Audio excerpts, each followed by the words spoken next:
Thank you for visiting my channel, Thinking Like a Virtuous Woman, where I inspire women to think like the woman in Proverbs 31, spiritually, financially, and also relationally.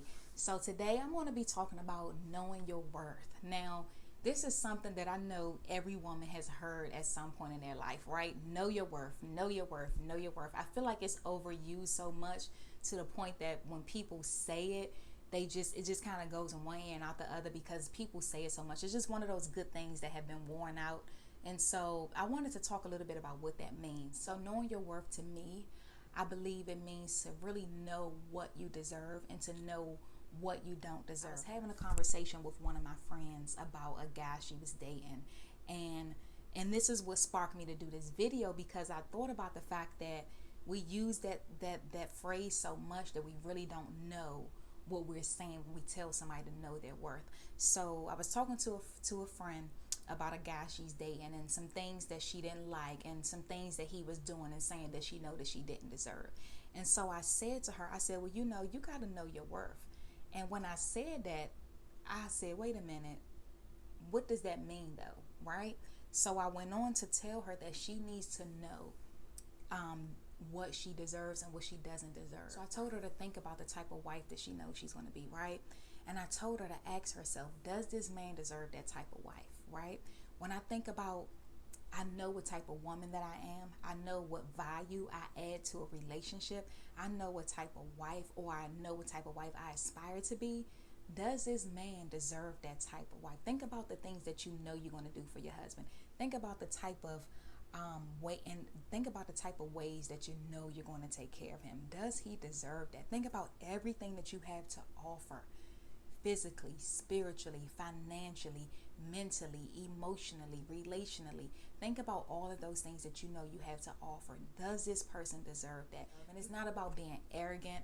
It's not about being cocky or conceited. It's about knowing who you are. I'm a woman of God. I'm God's princess. I'm a queen. I deserve a man who's going to love me just as much as he loves himself. These are the type of things that you want to look at when you think about when it comes to knowing your worth in a relationship. Are you worth being talked down on? Are you worth that? Are you worth being hit? Or are you worth being treated like a queen? Are you worth that? Are you worth chairs being pulled out for you? Are you worth being catered to? Are you worth being prayed for? Are you worth being prayed about? Are you worth being thought about all day? Are you worth beautiful text messages? Are you worth love letters? Are you worth love songs being sent to your phone? Are you worth being called a queen? Are you a queen? And so those are just some of the things that I want you to think about when thinking about your worth. When you think of worth, we think about how much something costs, right? Is there a cost on you, or are you priceless? Like the woman in Proverbs 31, they said her value is far above rubies. She's priceless. She's rare. Are you rare? Or are you like everybody else? Are you being yourself? You don't be you, then who's going to be you? If I'm not Kendra, if I'm not me, who else is going to be me? There's only one me. You have to really, really learn to accept everything about yourself, your flaws, because it's easy to accept the beautiful things, right? It's easy to accept the good things and the loving things, but what about the things that are not so good? What about the things that you don't love so much? You have to learn how to accept those things about yourself. Maybe you don't like your laugh. Maybe you don't like the way you walk. Maybe you don't like your skin complexion. Maybe you have acne. Maybe you don't like how big you are or how small you are. You have to stop looking at other people, because that's where it comes from. That's the only reason why you feel the way you feel about yourself, is because you're looking at somebody else. They say comparison is a killer of joy, because you can't truly enjoy yourself. You can't really truly love yourself and embrace yourself when you're comparing yourself to other people. God made you the way he made you for a reason.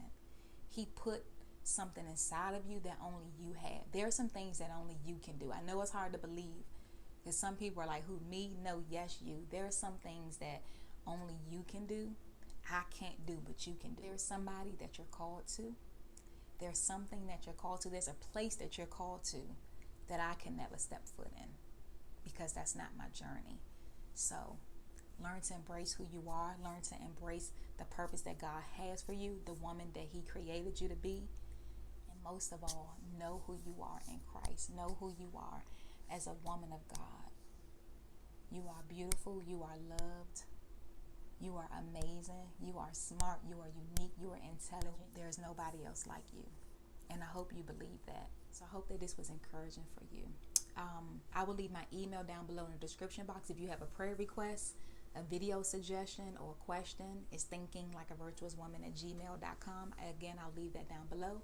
Thank you again for visiting my channel, Thinking Like a Virtuous Woman. Be blessed.